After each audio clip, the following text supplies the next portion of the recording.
Assalamualaikum warahmatullahi wabarakatuh. Salam sehat. Untuk membentuk SDM maritim yang unggul dan berdaya saing, profesi pelaut terlepas dari profesionalitas kinerjanya dengan memiliki sertifikat keahlian dan keterampilan kelautan serta jabatannya di atas kapal, pengetahuan tentang hukum maritim, bahwa pelaut sebagai tenaga kerja berlaku hukum ketenagakerjaan yang begitu luas dan kompleks. Adalah ironis jika masih ada pelaut Indonesia yang belum memahami bahkan belum mengetahui perbedaan fungsi IMO, Organisasi Maritim Internasional, dan ILO, Organisasi Perburuan Internasional, dalam relasinya pada penerapan aturan-aturan yang diberlakukan terhadap pelaut sebagai tenaga kerja.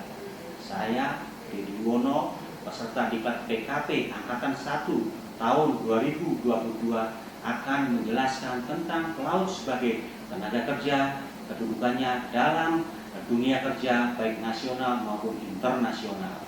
Kita mengenal tentang 4 pilar kemaritiman: Marpol, SOLAS, STJW, dan MLC tahun 2006. Marpol, SOLAS, dan STJW merupakan produk konvensi IMO, sedangkan MLC tahun 2006 merupakan produk konvensi ILO nomor 186 tahun 2006 di Jenewa, Swiss.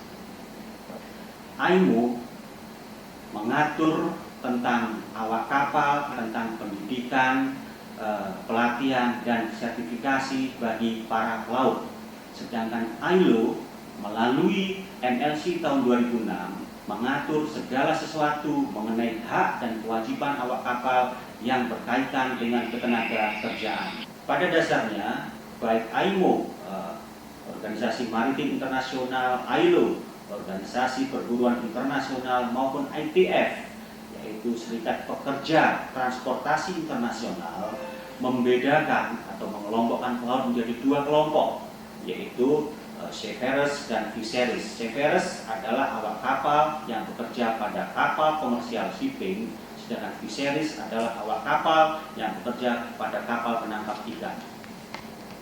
Pelaut Indonesia juga terbagi menjadi 3 kelompok menurut tempat bekerjanya, yaitu 1. Pelaut Indonesia yang bekerja pada kapal berbendera Indonesia dalam trayek pelayaran domestik. Yang kedua, pelaut Indonesia yang bekerja di atas kapal berbendera Indonesia dalam pelayaran atau trayek antar bangsa. Dan juga yang nomor 3 adalah pelaut Indonesia yang bekerja di kapal berbendera asing milik perusahaan asing. Khusus untuk pelaut Indonesia yang bekerja di kapal-kapal berbendera asing, terdapat 2 kemungkinan, yaitu pertama, pelaut Indonesia yang bekerja di kapal berbendera asing dengan menganut sistem open register atau bendera-bendera kapal bendera-bendera kemudahan, dan bekerja di kapal dengan menganut sistem closed register. Awak kapal selaku tenaga kerja terikat dan tunduk kepada peraturan perundang-undangan ketenagakerjaan, yaitu ada hukum nasional, hukum internasional, ada leg spesialis, ada leg generalis. Apabila di dalam aturan yang khusus mengatur pelaut tidak diatur, maka kita akan merujuk ke aturan hukum yang umum mengatur tentang ketenagakerjaan. Contoh hukum nasional yaitu ada KUHD, Kitab Undang-Undang Hukum Dagang, ada KUH Perdata, ada Undang-Undang nomor 13 tentang ketenagakerjaan, ada Undang-Undang nomor 12 tentang pemutusan hubungan kerja, ada Undang-Undang nomor 2 tahun 2004 tentang penyelesaian perselisihan hubungan industrial, ada PP 7, ada PP 4, dan lain-lain. Untuk hukum internasional ada ILO Convention nomor C187, ILO Convention nomor C48, ada ILO Convention nomor 158, dan lain-lain. Bagaimana jika terjadi konflik hubungan kerja? Untuk awak kapal Indonesia yang bekerja di atas kapal berbendera Indonesia merujuk kepada Undang-Undang nomor 2 tahun 2004, yaitu tentang penyelesaian perselisihan hubungan industrial, yaitu dengan tahapan pertama penyelesaian secara bipartit, yang nomor 2 adalah penyelesaian secara mediasi atau tripartit, dan yang terakhir adalah penyelesaian secara peradilan hubungan industrial.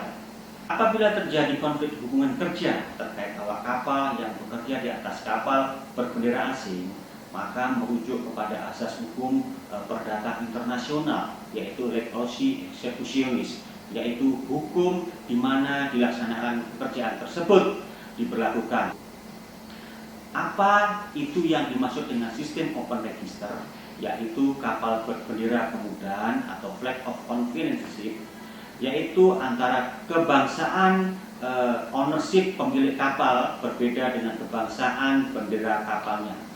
Pasti ada maksud dan tujuan daripada ownership memakai bendera di luar kebangsaannya, yaitu yang pertama untuk menghindari regulasi tentang keselamatan kapal yang ketat di negaranya, yang kedua menghindari regulasi pengupahan dan kesejahteraan awak kapal yang standar di negaranya, dan juga menghindari kos dan pajak yang tinggi di negara ownership.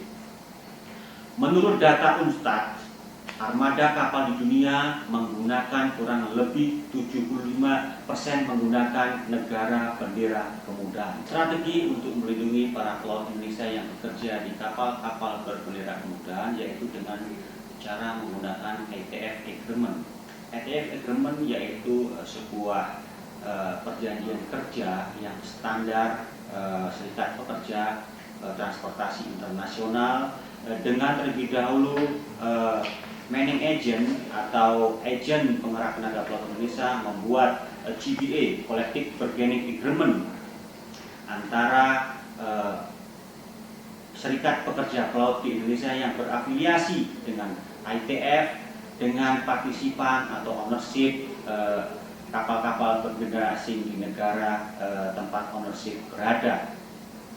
Selanjutnya dibuatlah individual working contract antara manning agent dengan pelaut yang akan dipekerjakan di kapal-kapal berbendera kemudahan tersebut, sehingga hak-hak normatif awak kapal betul-betul terlindungi.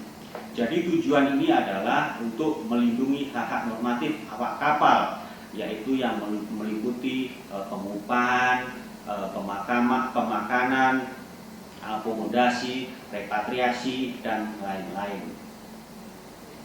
Jadi kesimpulan yang bisa kita ambil dari penjelasan saya di atas yaitu bahwa bagi pelaut-pelaut Indonesia, selain pemahaman tentang hukum ketenagakerjaan baik nasional maupun internasional, bagi pelaut Indonesia yang akan bekerja di kapal-kapal berbendera asing, khususnya kapal-kapal berbendera kemudahan, untuk menjamin terlindungnya hak dan terjaminnya hak-hak sebagai awak kapal harus melalui manning agent atau keagenan perekrutan dan penempatan awak kapal yang telah memiliki surat izin usaha perekrutan dan penempatan awak kapal yang telah disahkan oleh Direktorat Jenderal Perhubungan Laut Kementerian Perhubungan. Demikian yang dapat saya jelaskan.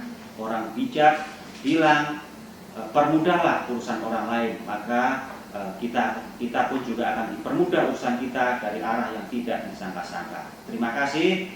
Kurang lebihnya mohon maaf. Wabillahi taufiq wal hidayah. Wassalamualaikum warahmatullahi wabarakatuh. Salam sehat.